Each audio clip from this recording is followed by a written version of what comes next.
Let's start with the middle. If you do this, the unadulterated truth in Darrow's confession may well convince mankind to cast all science and technology aside, to ensure that future generations grow up free and whole. Are you sure this is your choice? So be it then.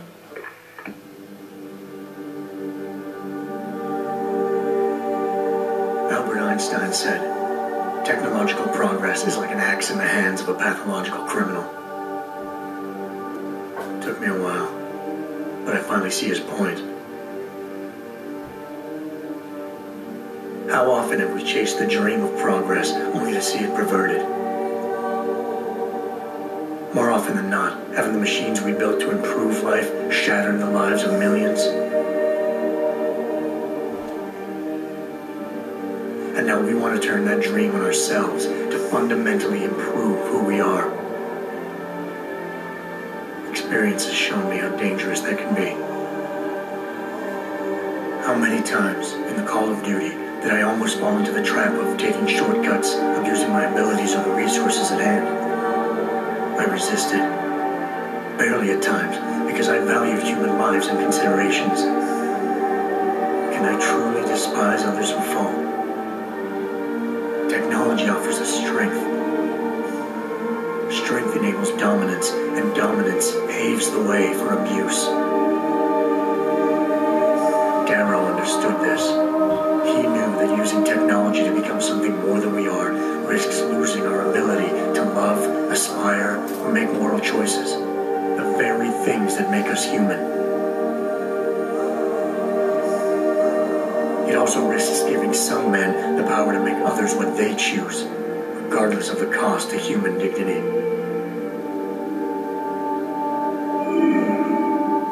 The suffering Darrow inflicted is not the end of the world. It is merely the seed for change. And change never comes without pain.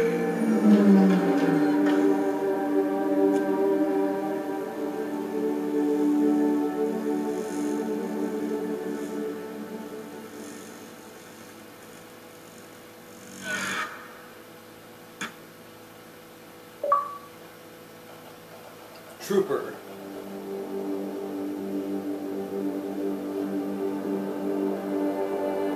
Okay. So we're going to skip that. And then we're going to load. Alright, so that was Darrow's ending. Now let's do Seraph's.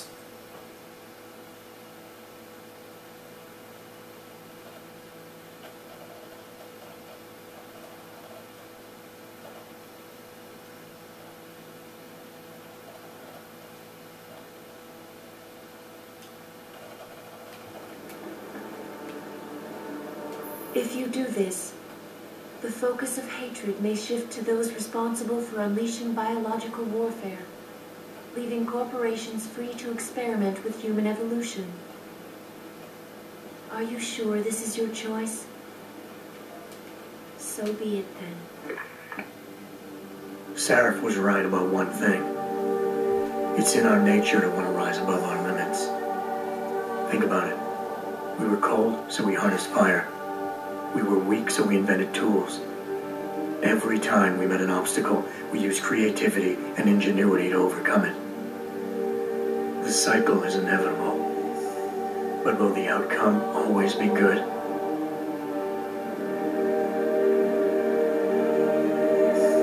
I guess that will depend on how we approach it.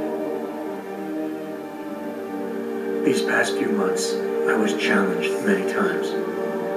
But more often than not, didn't I try to keep morality in mind, knowing that my actions didn't have to harm others? Time and time again, didn't I resist the urge to abuse power and resources simply to achieve my goals more swiftly? In the past, we've had to compensate for weaknesses, finding quick solutions that only benefit a few. But what if we never need to feel weak or morally conflicted again? What if the path Seraph wants us to take enables us to hold on to higher values with more stability? For the first time in history, we have a chance to steal fire from the gods. To turn away from it now, to stop pursuing a future in which technology and biology combine, leading to the promise of a singularity, would mean to deny the very essence of who we are. No doubt the road to get there will be bumpy, hurting some people along the way. But won't achieving the dream be worth it?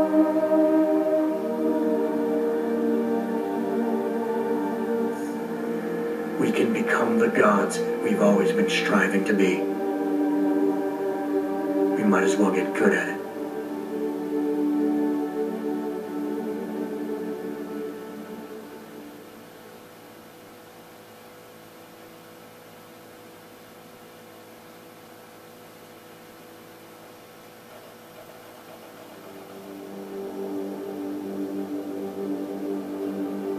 Alright.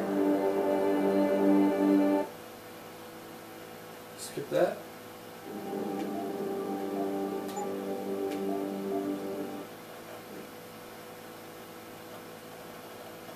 Now let's see Taggart's ending.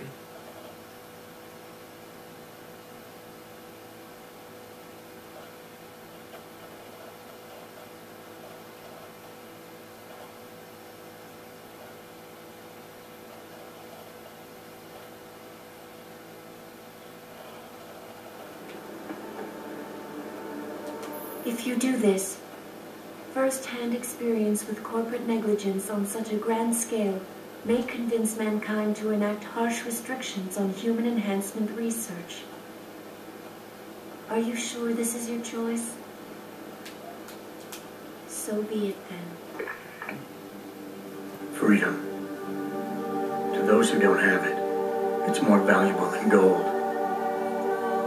But where should it start and end?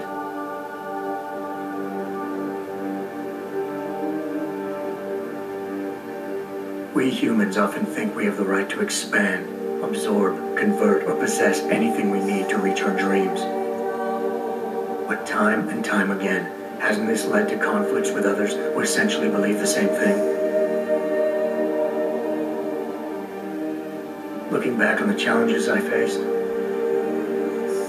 and the way I often resolve them, I realize morality can become our saving grace. Most of the time, didn't I try to keep my values in mind, knowing how my actions would affect others? More often than not, I resisted the urge to abuse power and resources simply to reach my goals more swiftly. I managed to hang on to my humanity, but the temptation to ignore it was always there. It's that temptation that so worries Taggart.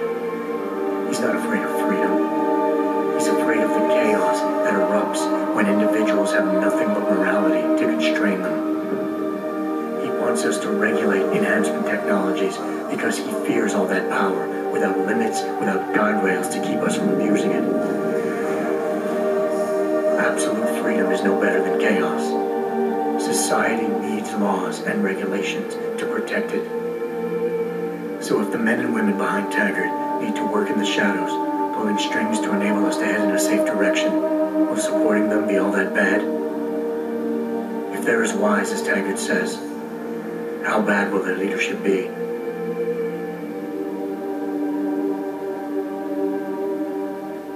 I just hope they stand by what they say.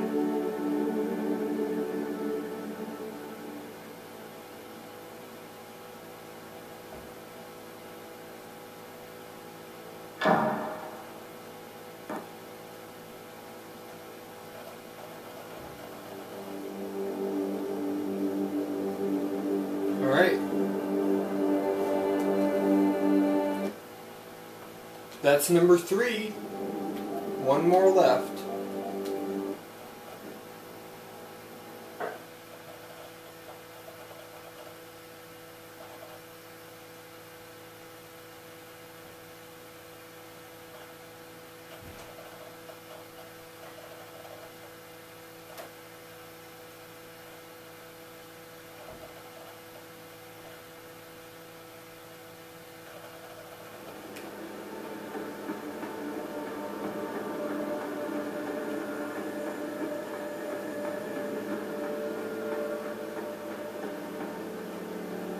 If you do this, the world will be left with questions and may never reach a consensus. Are you sure this is your choice? Let them figure it I out have for little themselves. time left, Adam. And might I say, it has been a pleasure. Deus Ex Machina.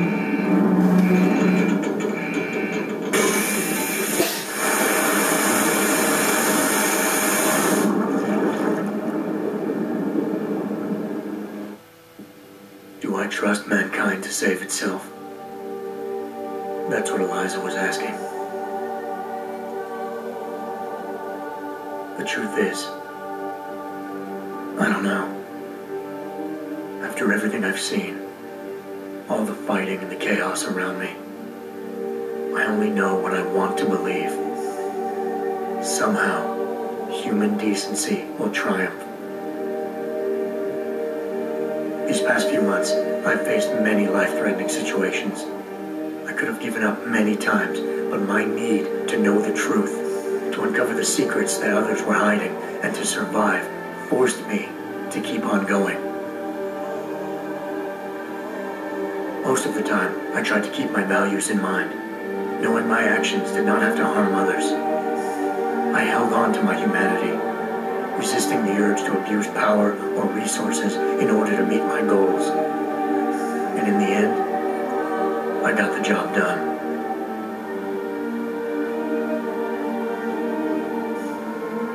But does this mean I have the right to choose for everyone? No. Because it isn't up to me. It isn't up to Darrow, Sarif, or Taggart either. Ordinary men and women will have to decide together what course mankind should take. The kind of people who time and time again have picked and chosen the future in highly practical ways, slowing change when it's negative, speeding it up when it's good. Can they do it again? I don't know.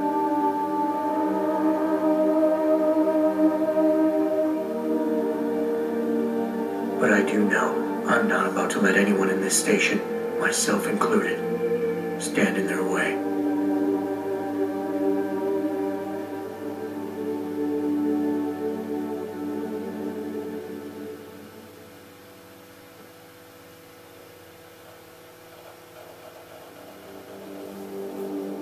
And that's it for Deus Ex Human Revolution. I thought it was a really good game. There were some extremely hard parts, as you well saw. Most notably the first and third boss battles, which I had to actually stop the camera and figure it out because it would have been way too long. I mean, I literally spent about 2 hours figuring out how to do that first boss battle because I didn't have the right equipment. Or I didn't have the right augmentations. And the third one, I also didn't have very powerful equipment, but I did figure out that I could use augmentations when I thought I couldn't. So that helped. I was able to use stealth, and it was kind of cheap, but I ended up saving every single time I hurt him. So over a extended period of time, I was able to do enough damage to him to finally kill him. So those two boss battles were extremely hard. As for the sneaking around, I really liked the sneaking around. You know, if there was a part that I couldn't get by, and then after a couple tries I figured it out, it was really rewarding to finally get by that. I also thought that the way they handled ammo in this game, which is very, very sparse. You know, you wouldn't find it everywhere, and so you had to learn to. You'd have to learn to conserve ammo and not use it if you didn't need to.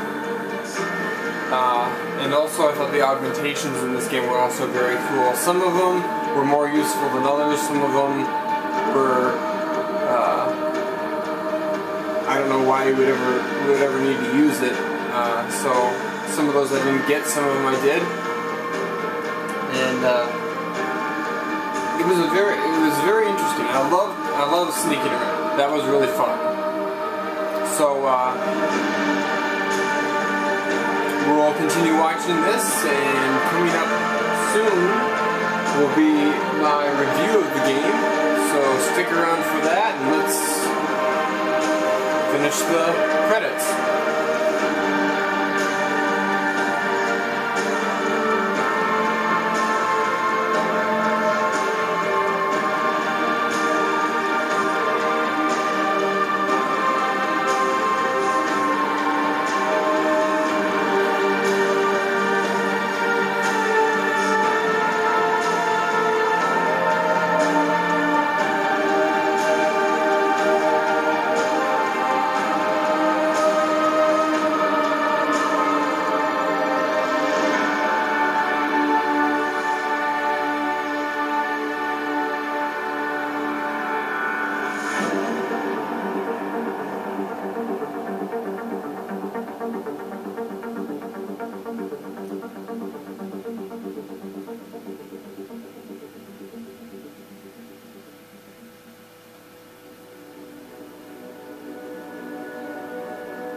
think it's really cool that they're showing, along with the credits, they've actually got like slideshow of pictures of the development team and development of the game. I think that's pretty cool. You don't see games that do that very often. Oh, my Xbox is falling asleep. Alright. But yeah, that's really cool. I wasn't expecting that.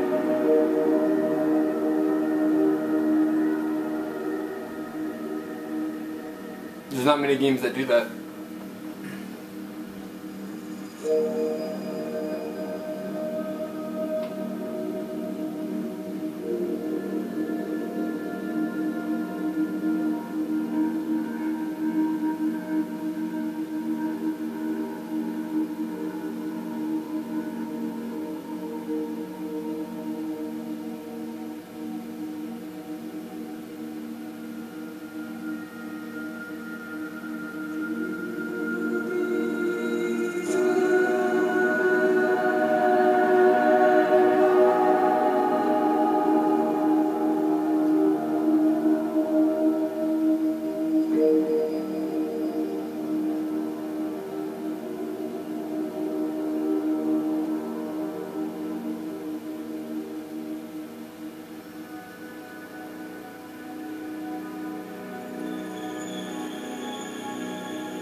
You worry too much, Morgan. There's nothing we can't manage given time.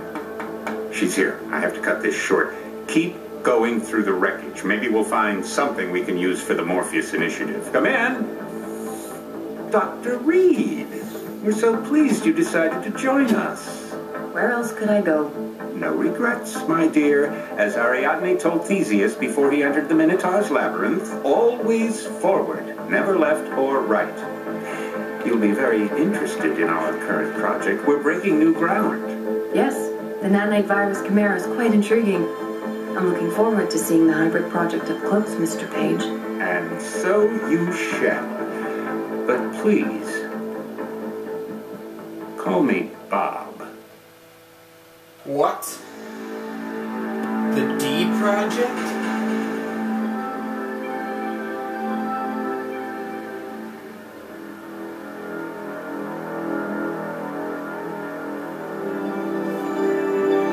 What was that?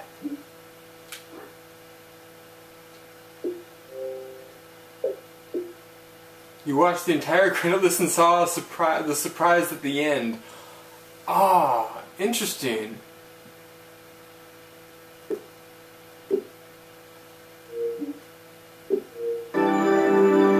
This is the first game I've ever seen that gave you a reward for watching the credits.